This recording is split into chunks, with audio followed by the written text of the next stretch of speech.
안녕하세요. 반갑습니다. 주식회원 이렇게 대기 이정열입니다.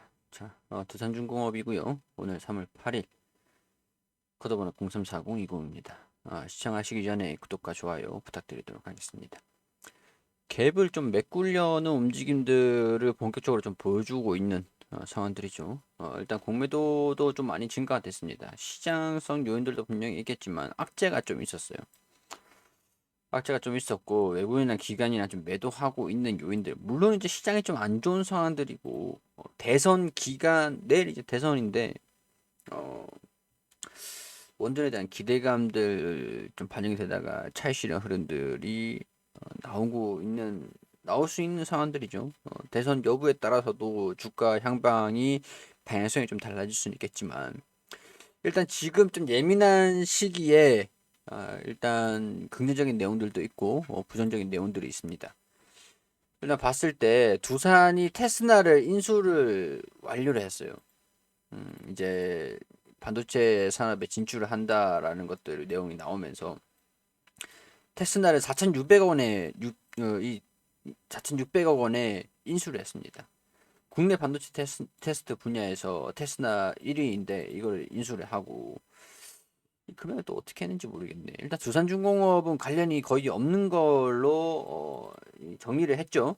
정리를 했는데 두산은 적극적인 투자를 통해서 테스나의 한국의 대표적인 반도체 후공정 기업으로 성장시킬 것이다. 뭐 이렇게 뭐 기대는 안 하지만 두산이 반도체 기업으로서 핵심 기업이 될 것이다. 반도체 생태계. 그럼 이제 에너지 사업부를 또 어떻게 되느냐, 사업에 대한 사업부를 개편을 할 것인지, 테스나 인수를 기점으로 반도체 산업을 기존의 에너지 발전 부분, 산업 기계 부분과 함께 사업의 포트폴리오 한 축으로 육성을 한다.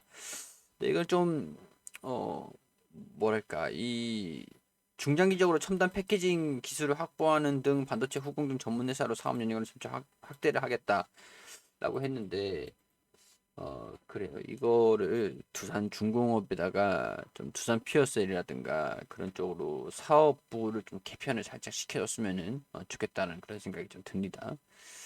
일단 뭐 그건 그렇고 좀 안 좋은 악재들이 하나 있었는데 내용들을 좀 말씀을 드리면 자 수출용 신형 원자로 건설에서 사업 능력 평가에서 공사 수행 능력 평가가 이 입찰 참가 자격을 심사하는 PQ에서 두산중공업이 고배를 맞았습니다.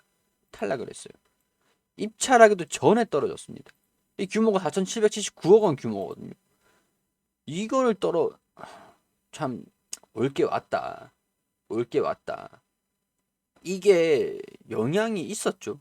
이거는 정부에서 책임져야 돼요. 이거는 어떻게 보면 어, 산업자원부가 책임을 져야 됩니다. 이거는 이 영향이 거기까지 좀 탈원전에서부터 좀 거슬러 갈 수 있는데 두산중공업이랑 이 문제가 그래요. 경남 기업가 컨소시엄으로 두산중공업이 같이 컨소시엄을 했어요. 이 주 공종인 공사업을 기준으로 주공종인 건축 공사업을 기준으로 경남 기업이랑 컨소시엄을 했거든요. 두산중공업이. 근데 이 경남 기업이 지역업체 참여도 평가를 감안해 정보통신이나 소방시설 공사업은 지역업체 컨소시엄을 구성해서 참여를 한 게 경남 기업입니다. 근데 이 경남 기업이 좀 뭐랄까 신용 등급 평가에서 이 좀 안정성이 좀 떨어진다. 이런 것들로 인해서 떨어졌어요. 경영 상태 심사가 적격 판정을 받지 못한 것으로 파악이 된다. 두산중공업은 아니겠죠. 두산중공업. 근데 경남 기업이 이 저격 판정을 받지 못한 데에는 탈원전에 문제가 있습니다. 탈원전에 해가지고 뭐랄까 이 업계 관계자 보면은 다른 한 명은 다른 팀, 한 명 팀은 현장 뭐 그리고 뭐 뭐랄까 이 탈원전을 하기 때문에 기업들 입장에서는 공사 대금도 납품을 못 하고 있고 인건비도 지금 밀리고 있는 그런 상황이었었는데 그렇기 때문에 희망퇴직을 받으면서 기업이 구조조정을 했어요. 두산중공업도 엄청 힘든 고난의 행군을 거치고 나서 겨우 지금 이제 개선 흐름들을 보여주고 채권단은 졸업을 했잖아요. 두산중공업이 채권을 이제 그 대출을 받아가지고 채권단 관리 심사까지 간 요인들을 생각을 해보면은 탈원전의 영향이 없을 수가 없었겠죠. 두산중공업이 그러면은 다른 기업들 입장에서는 어떤가? 다른 기업은 더 심했겠죠.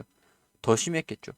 그렇기 때문에 뭐 희망퇴직도 받았었고 구조조정도 강하게 한 터라 신용평가가 통과 기준이 어, 통과되는 기업들이 몇 기업이 없습니다. 컨소시엄을 할 수 있는 게 없어요. 산업 전반적으로 지금 위축이 돼가지고 탈원전 기조 때문에 이거는 건설업계가 이런 기술을 가지고 있는 기업들이 이런 이 통과가 되지 않았다는 건 좀 감안을 해줘야 되지 않겠나. 근데 뭐 그렇다라고 건설을 시작을 했는데 부도가 나면 안 되는 거니까 뭐 어쩔 수는 없는 상황들이긴 한데 이거는 좀 문제가 있다.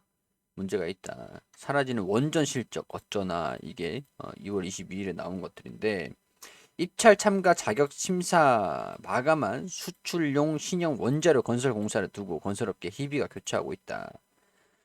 자, 통과가 된 기업들을 보면 여기 내용들이 나와 있는데 삼성물산이랑 대우건설 컨소시엄만 통과가 됐습니다.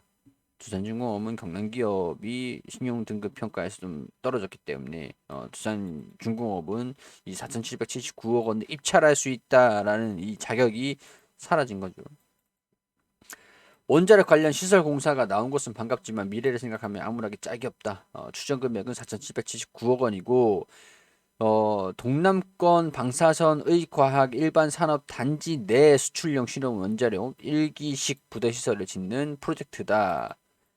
이 공사에서 10년 이내 준공된 원자력 관계 시설 실적을 보유해야 한다.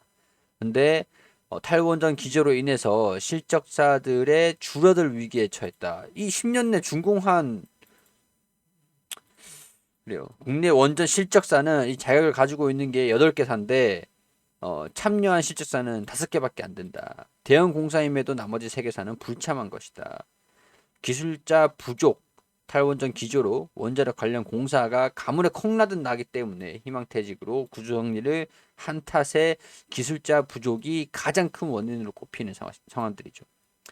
건설 중인 아마라메레이트 바라카 원전과 신고리 오르코기를 준공되면 8개 실적사 중 절반 정도가 실적을 잃게 될 것이다. 해외 원전 수출에도 타격이 불가피할 것이다. 자, 근데 여기에서 폴란드 원전 수주전도 필승 카드 두산중공업 SMR 기술도 지원. 그래요. 이런 아직까지 좀 이거 말고도 우리가 좀 기대를 하고 있는 건 해외 원전 수출이니까 폴란드 원전 그리고 이게 지금 2022년 2월 7일에 기사가 나온 것들이고 이 내용들을 보면 한수원이 오는 이번 1분기 안에 입찰 제안서를 공식 제출할 예정이다라고 하죠. 앞서 프랑스가 4기에서 6기를 짓는 내용의 제안서를 냈고 미국의 웨스팅하우스도 준비 중이고 이 3파전으로 치러지는 가운데 폴란드 정부는 호체보를 잠재부지로 정했다. 이 지역을 잠재부지로 선정했다라고 하고 2043년도까지 총 6기를 구축을 한다. 여기 1분기 안으로 입찰 제안서를 공식 제출할 예정이다라고 합니다. 여기서 수소 원전 기술력을 활용해서 폴란드에 지원을 하며 수주 경쟁에 수주하겠다. 여기서 두산중공업의 수소 SMR 이게 중요 카드로 부각이 좀 되고 있는 상황들이 되겠죠. 여기서 폴란드. 자, 그리고 이거는 2022년 2월 15일 불가리아 한수원 입찰 참여한 원전 건설 중단 선언을 냈다. 새 원자로 건설을 고려를 한다. 제2 원자력 발전소 건설을 중단하겠다고 밝혔다. 새 원자로를 건설 새 원자로를 건설하는 대신에 기존에 있는 새 원자로를 건설하는 이 원전에 원자로를 추가적으로 건설을 하겠다. 그리고 뭐 이거는 새 원자로를 새 원자력 발전소를 건설하는 것보다 기존에 있는 거에다가 또 추가적으로 한다라고 하니까 완전한 중단보다는 뭐 수정을 하겠다라고 받아들이는 게 좋을 것 같습니다. 자, 2월 9일 체코 총리 두코바니 원전 입찰 곧 개시를 할 거다. 또 한동안 떠들썩하겠죠. 떠들썩하겠죠. 두코바니 원전 입찰 준비 순항. 자, 우리도 여기 입찰 준비를 해야죠. 후보 산업자에 대한 평가를 마치고 2029년 허가 절차를 종료해 건설을 시작하겠다라고 했으니까 한수원의 움직임도 바빠지고 있다. 입찰 전담 조직을 꾸리고 현지 사무소를 열어 홍보에 열을 올리고 있다. 이 바라카 원전 하면 또 두산중공업이죠. 이 원전 입찰을 한다라는 여기에서 또 입찰 대상을 선정이 됐다 해서 또 입찰을 받았다라는 소식들이 들려주면은 분명히 이런 것들은 수혜로 주가가 반영이 좀 되지 않겠나 그런 생각들이 들죠. 시나물 3, 4호기 건설 재개 기대 이것도 호재가 될 수 있을 것 같습니다. 새 정부에서 신한울 3, 4호기 이것 때문에 대선 기간에 좀 올라가는 것들도 좀 있는 것 같다라는 생각이 드는데 일단은 지금 정부에서도 살짝 발을 좀 빼면서 원전은 향후 60년 기간 중요한 대체 어, 원전 주요 전력 수단이다라고 얘기를 하면서 이거 신한울 3, 4호기 이 건설을 빠른 시일 내로 검토를 해라 뭐 그렇게 얘기를 하기도 했었죠. 그렇기 때문에 이 건설 재개가 된다라고 하면은 또 원자력 이 원전 그렇죠. 뭐 이런 여기에서도 두산중공업이 또 기대감으로 주가가 또 올라갈 수 있을 가능성들이 좀 높은 상황들이라고 봅니다. 뉴스케일 파워도 미국 나스닥에 상장될 예정으로 상장을 통한 자금을 대규모 SMR 프로젝트를 실시를 한다. 지금 또 필리핀의 에너지 장관이 미국 뉴스케일을 또 만나러 갔다라는 걸 찌라시가 좀 돌기도 하더라고요. 뭐 이거는 뭐 확실하지 않으니까. 필리핀 에너지 장관이 SMR을 건설을 하기 위해서 뉴스케일을 또 조인을 한다. 미국에 방문을 했다. 그럼 또 뉴스케일이 필리핀에 공급을 원전을 SMR을 공급한다라고 하면 두산중공업이 또 기자재를 납품할 수가 있겠죠.